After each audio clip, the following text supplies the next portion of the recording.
యదా యదా హి ధర్మస్య గ్లానిర్భవతి భారత అభ్యుత్థానమధర్మస్య తదాత్మానం సృజామ్యహం అని శ్రీకృష్ణ పరమాత్మ చేసిన ప్రతిజ్ఞ.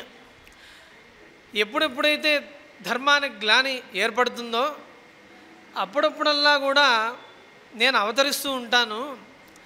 అప్పుడప్పుడు నేను అవతరించి ఆ ధర్మాన్ని నేను అభివృద్ధి వైపు తీసుకెళ్తూ ఉంటాను. ధర్మం యొక్క అభ్యుత్థానం అనేది చేయడానికి నేను అవతరిస్తూ ఉంటాను అని ప్రతిజ్ఞ చేశాడు.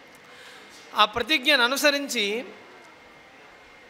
ఈ కలియుగంలో సమస్త జగత్తునకు జన్మస్థితి భంగాలకు ఆధారణమైన ఘోరతరమైన సంసార సాగరాన్ని మనుష్యులందరినీ కూడా దాటింపజేయడానికి హేతువైన ఈ సంసార దావానలంలో తాపం బాగా కలిగి ఆ సంసార దావాగ్ని చేత బాగా కూడా దహనం చేయబడుతున్న మనుష్యులందరినీ కూడా చూసి భగవంతుడు దయాదృష్టి గలవాడై తన అవతార విశేషముల చేత అవతరించి జనులందరినీ కూడా ఆయన తరింపజేస్తూ ఉన్నాడు.